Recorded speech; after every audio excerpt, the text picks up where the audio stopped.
Of the traditional central problems of physics, there's one that we now seem to understand pretty well. That's the propagation of light through empty space. Maxwell's theory seems to tell us just about everything we need to know about that problem. Light is a wave-like disturbance in the electromagnetic field that propagates at a definite speed. Now, those are all nice words, but what do they mean? First of all, what do we mean by the electromagnetic field? Well, it's possible to detect the presence of electric and magnetic field using electric charges. If there's an electric charge in space and it feels a force, then there's an electric field present. If the charge is in motion and it feels a force due to its motion, then there's a magnetic field present. We also know what happens when the electric and magnetic fields are disturbed. A disturbance in an electric field disturbs the magnetic field, which in turn disturbs the electric field again. Energy sloshes back and forth between the two fields, and the whole disturbance propagates along at a speed which is one of the fundamental constants of nature. In principle, that disturbance can be detected in the same way that we detected the field itself, by means of an electric charge. Fortunately, we don't always have to detect disturbances in that way, because we come equipped with built-in detectors of disturbances in the electromagnetic field. They're called eyes. The eye is one of nature's most versatile instruments. One more time. And from the first visionary onward, the human race has tried to broaden visual experience well beyond its collective nose, to extend eyesight into the wonders of the world, large and small, near and distant. Clear? Pretty clear. What about with this side? Of course, for a thorough examination, that takes not only a perception of light, it takes a clear perspective on its properties. And the properties of light are best seen in the simple fact that light is a wave.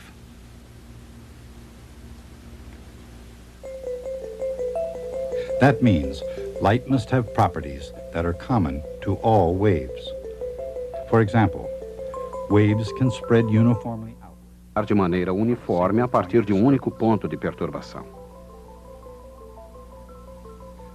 Mas as ondas de uma série de fontes cuidadosamente coordenadas podem formar frentes de ondas chamadas ondas planas. Essas ondas planas, por sua vez, podem se propagar novamente, porque as ondas contornam obstáculos. E quando as frentes de ondas se encontram, elas podem interferir umas sobre as outras, produzindo ondas mais fortes ou mais fracas. Certamente tudo isso acontece com as ondas de água. Mas será que o mesmo acontece com as ondas de luz? Determinar a conexão entre a água e a luz talvez seja mais difícil do que ver o que está escrito na parede. Por exemplo, ninguém tentou com mais afinco ampliar a visão convencional do que Galileu. Mas como ele próprio percebeu, nem todo mundo vê o mundo sob a mesma luz, nem aceita o novo de imediato. Mas por volta de 1610, pelo menos até certo ponto, ele passou a dispor de um instrumento poderoso para ilustrar o seu argumento. Embora isso contrarie a crença popular, Galileu não inventou o primeiro telescópio prático. Ele fez o mais amplo uso do instrumento. E na virada do século XVI, seu simples telescópio de refração, chamado luneta, lançou a astronomia em direção ao futuro. Como mostram seus desenhos, Galileu viu os anéis de Saturno, as manchas solares, as fases de Vênus, as luas de Júpiter e as crateras da Lua. Se um homem é capaz de ver as coisas grandes e distantes, Galileu deve ter imaginado por que não de ver as coisas minúsculas e próximas. E movido por essa questão, ele investigou outra invenção que também lhe é atribuída, o microscópio composto. E como mostram seus desenhos, com sua grande capacidade de aumento, Galileu foi capaz de observar uma abelha comum com detalhes extraordinários. Como ele já fizera na ciência da astronomia, ele obteve também um enorme avanço no campo da óptica.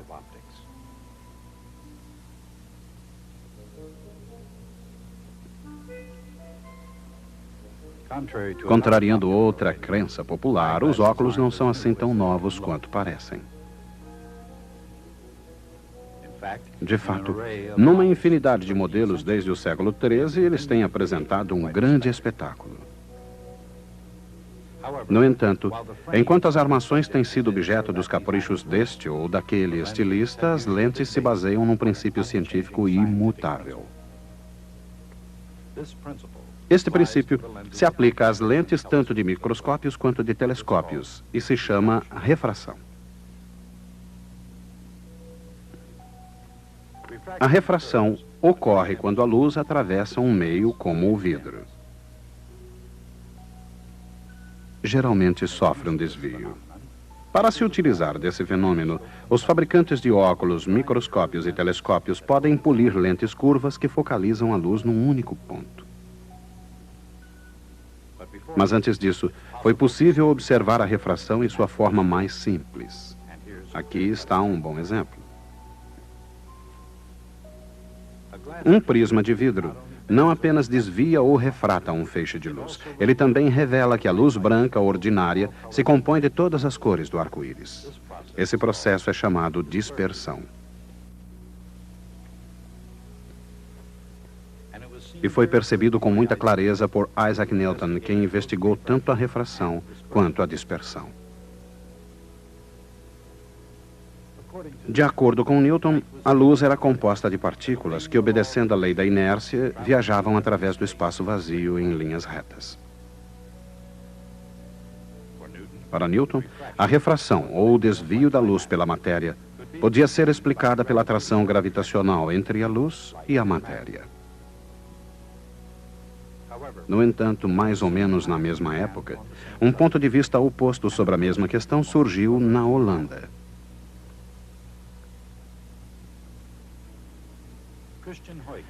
Christian Huygens, um físico e astrônomo holandês, levantou uma teoria segundo a qual a luz não era composta de partículas ou corpúsculos, como dizia Newton, mas sim de ondas. Com o tempo, essa ideia passou a ser considerada correta.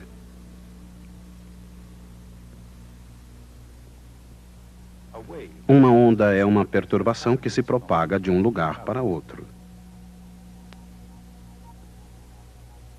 E não importa se são ondas eletromagnéticas ou ondas aquáticas, ou ainda qualquer outro tipo de ondas. Todas elas possuem algumas propriedades comuns. Por exemplo, a frequência de uma onda vezes o seu comprimento é igual à sua velocidade. Mas se as ondas mecânicas podem ser longitudinais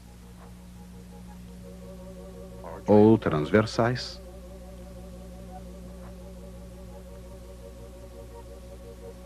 enquanto as ondas eletromagnéticas são sempre transversais e no vácuo viajam sempre à velocidade da luz. Mas embora tenham sempre a mesma velocidade, podem apresentar frequências e comprimentos muito diferentes. Dessa forma, essas ondas formam todo o espectro eletromagnético.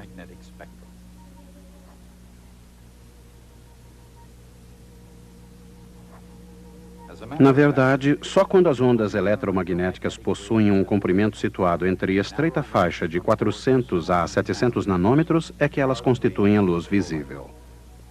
Este é o espectro do vermelho ao violeta. Ondas ainda mais curtas, chamadas luz ultravioleta, são irradiadas pelo Sol. Embora esses raios invisíveis sejam perigosos para os seres vivos, felizmente eles são parcialmente absorvidos pelo ozônio da atmosfera da Terra. Mais curtos ainda são os raios X, com comprimentos de onda do tamanho de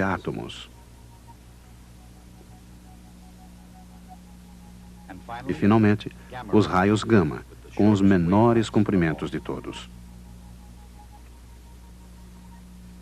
Os raios gama, com comprimentos de ondas minúsculos como o próprio núcleo atômico, são criados por reações nucleares.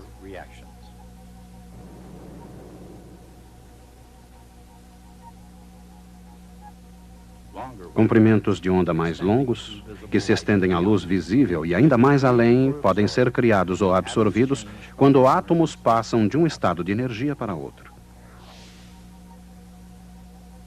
Além da luz visível está o infravermelho. Com um comprimento de onda mais longo do que a luz vermelha, a radiação infravermelha pode ser detectada apenas pelo calor que ela transporta. O universo está tenuemente preenchido por uma radiação de comprimento de onda longa, considerada como a onda remanescente do Big Bang que deu origem a tudo. Isso não inclui apenas a radiação infravermelha, mas também as microondas.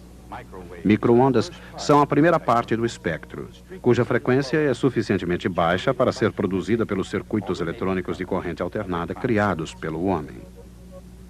Assim também o universo está cheio de ondas de rádio. Com centímetros, metros e até mesmo quilômetros de comprimento, as ondas de rádio completam o espectro eletromagnético. Naturalmente, o grande Michael Faraday não viveu o suficiente para ver o espectro eletromagnético. De qualquer maneira, ele começou a tomar forma quando, ao imaginar cargas elétricas cercadas por linhas de força, Michael Faraday se perguntou: o que acontece quando essas linhas começam a vibrar? Faraday não encontrou a resposta completa, mas ele não teria se surpreendido com a imagem surgida.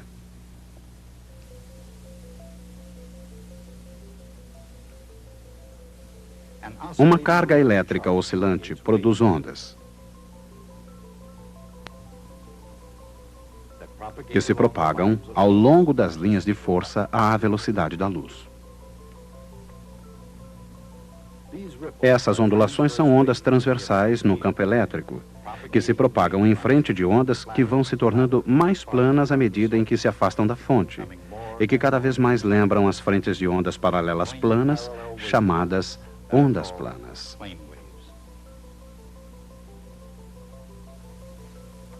À medida em que as frentes de ondas atravessam cada ponto no espaço, o vetor do campo elétrico oscila para cima e para baixo, assinalando a passagem de picos e vales da onda em propagação.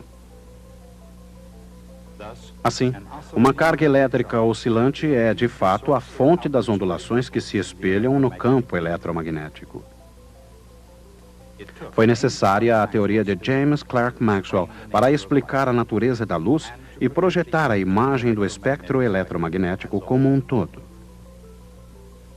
Apesar de suas surpreendentes previsões, Maxwell não foi o primeiro a ver a luz como uma onda.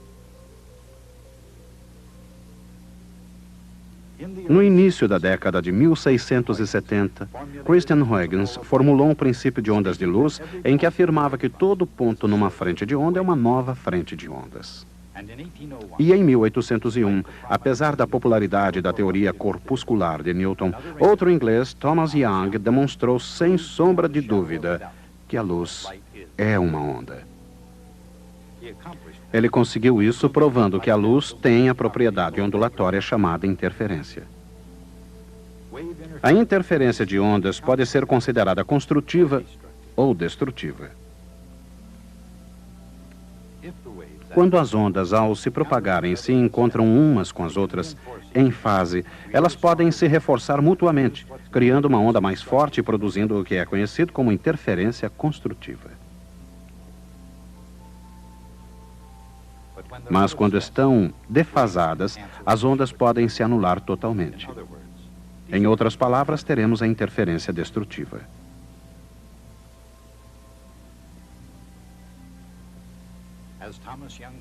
Como suspeitava Thomas Young, todas as ondas, em todos os meios, se comportam desta maneira. E para provar que a luz é uma onda, ele simplesmente precisou ilustrar que a luz apresentava interferência, comportamento comum a todas as ondas. Este foi o princípio. A luz de uma única fonte penetra em duas fendas não muito distantes uma da outra do que o comprimento de onda da própria luz. Depois de passar pelas fendas, a luz se projeta na tela de maneira não uniforme. Quando uma onda plana encontra duas fendas, cada fenda torna-se uma nova frente de onda. E como as novas ondas se originam da mesma onda plana, suas oscilações estão sincronizadas. O resultado é uma figura estável de ondulações ascendentes e descendentes que se alternam, ao longo das quais as ondas se anulam mutuamente. Isso produz uma figura de franjas brilhantes de interferência construtiva na tela, separadas por franjas escuras de interferência destrutiva. Isso, uma série de franjas alternadas, foi o suficiente para provar que a luz é uma onda. Foi uma demonstração conclusiva, e desde então, os físicos foram obrigados a explicar o comportamento da luz em termos das propriedades das ondas. Por exemplo, se as ondas de luz, como todas as outras ondas, contornam obstáculos e quinas, como é possível que a luz projete uma sombra bem definida? A resposta pode ser encontrada na razão entre o comprimento de onda da luz e o tamanho da abertura por onde ela passa. Quanto menor o comprimento de onda, menos as ondas se espalham em todas as direções. Mesmo quando o comprimento de onda é igual à largura da abertura, podemos observar o começo de uma sombra. A sombra é realmente o resultado da interferência destrutiva da luz de diferentes partes da abertura. Em consequência, quanto menor o comprimento de onda, mais a luz aparece num feixe bem definido. O comprimento de onda da luz visível, centenas de nanômetros, é tão pequeno em comparação com os tamanhos de objetos visuais que pode projetar sombras realmente muito bem definidas. Mas essa explicação não lança muita luz sobre uma questão ainda mais importante. Desde que tudo que se vê é o resultado do encontro da luz com a matéria, a questão é: qual a natureza desse encontro? A resposta é a seguinte: como toda matéria é, por natureza, elétrica, tudo se resume a ondas de luz e cargas elétricas. Quando uma onda de luz encontra uma carga elétrica, por exemplo, o campo elétrico oscilante faz a carga oscilar, o que produz uma nova onda. Observem a sombra que se forma por trás da carga oscilante. Uma linha de cargas elétricas, podem ser elétrons ligados a átomos num cristal, pode produzir frentes de ondas planas em novas direções.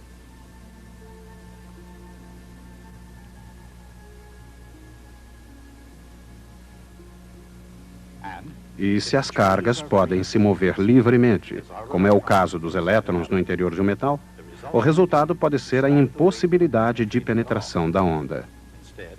Em vez disso, a onda é totalmente refletida. Essa é a reflexão especular, na qual o ângulo de incidência é igual ao ângulo de reflexão. Isso ocorre sempre independente da direção em que chega o feixe.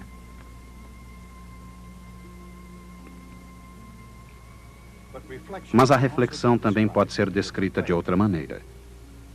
De todas as trajetórias possíveis, da fonte ao espelho e do espelho ao destino, a verdadeira trajetória é aquela que possibilita ao raio chegar no menor tempo possível. Como uma superfície metálica com suas cargas elétricas móveis é capaz de refletir a luz, espelhos são feitos de prata, a qual é deposta numa superfície de vidro. Mas se é por isso que os espelhos funcionam, por que funcionariam as lentes? Porque quando a luz atravessa um meio transparente como o vidro, a reconstrução contínua do feixe de luz, por cada molécula do material, diminui a velocidade do raio de luz. Em outras palavras, a velocidade da luz no interior do vidro é menor do que no ar.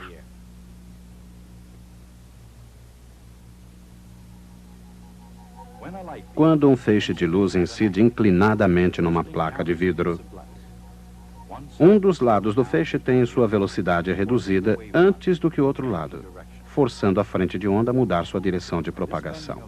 Esse desvio da luz, quer seja no vidro, na água ou qualquer outro material transparente, é chamado refração. A refração desvia a luz na direção da normal à superfície de separação dos meios, sempre que ela entra num meio que reduz sua velocidade. Isso ocorre independentemente da direção da incidência.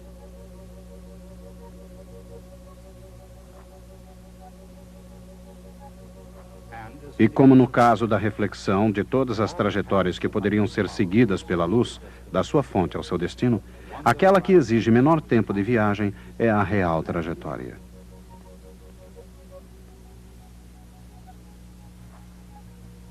Tanto no que se refere à reflexão quanto à refração, o princípio do menor tempo de propagação determina a direção única ao longo da qual as frentes de onda são reconstruídas através da interferência construtiva.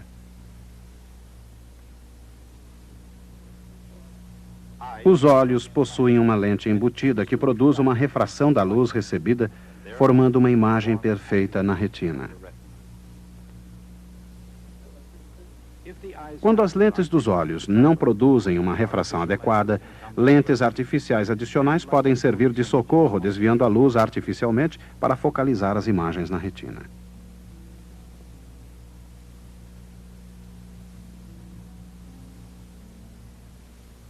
Naturalmente, a refração muitas vezes exibe outro tipo de distorção, pois a refração da luz depende da sua cor. A luz branca é uma mistura de luzes de todas as cores. Ao atravessar o prisma, ela se decompõe nas cores do arco-íris. Este é o fenômeno da dispersão. Essa é a razão pela qual, apesar da sua notável potência para a época, o telescópio de Galileu, um telescópio de refração, era de fato muito limitado. Mas Isaac Newton percebeu que um prisma e uma lente afetam a luz de maneira semelhante, o que significa que o telescópio de refração permaneceria limitado. E foi por isso que ele inventou o telescópio refletor. Ao chegar a um telescópio refletor de superfície parabólica, um feixe de luz é refletido num único ponto, no foco da parábola, sem dispersão, independente da sua cor. É por isso que, desde a sua invenção por Isaac Newton, o telescópio refletor tem sido o instrumento mais útil ao astrônomo óptico. É claro que a luz não é a única onda nos céus, nem o único tipo de onda que é refletido por espelho. Da mesma forma como as ondas de luz se refletem, o mesmo acontece com as ondas de rádio. E é por isso que o radar e o telescópio se baseiam no mesmo princípio. O prato de um refletor de radar tem o mesmo formato parabólico do espelho de um telescópio.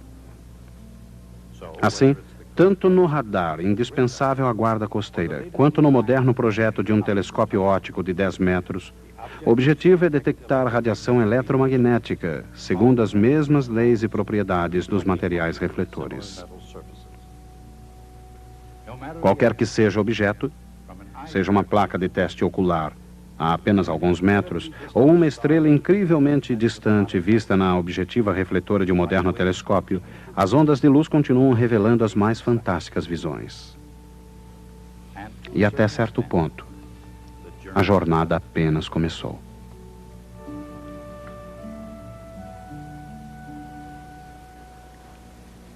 Quando entendemos que a luz é uma onda, muitas de suas propriedades peculiares tornam-se compreensíveis, porque são nada mais que propriedades ondulatórias. Mas no caso da luz, o que será que traz a luz do Sol até a Terra?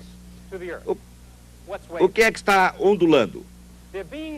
Não havendo uma resposta óbvia para esta questão, os físicos do século XIX pelo menos lhe deram um nome: éter luminoso. Era isso que ondulava a passagem da luz. Era o meio que transmitiu a luz exatamente da mesma maneira como o ar é o meio que transmite o som.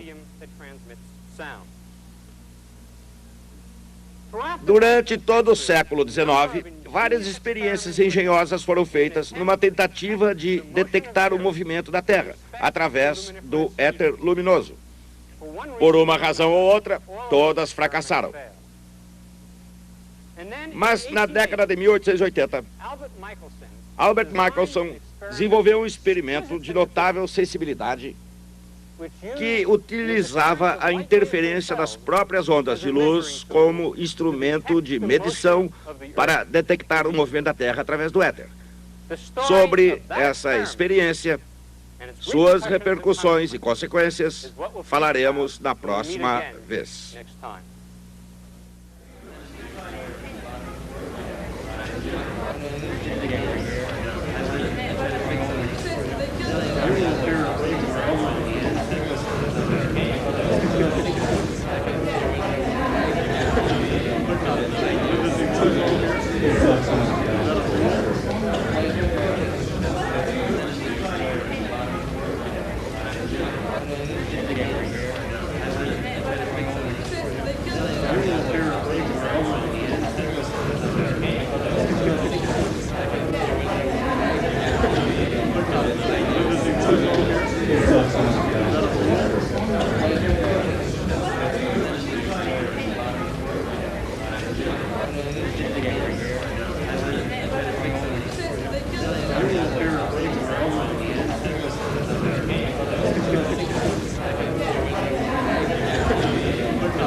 Exato.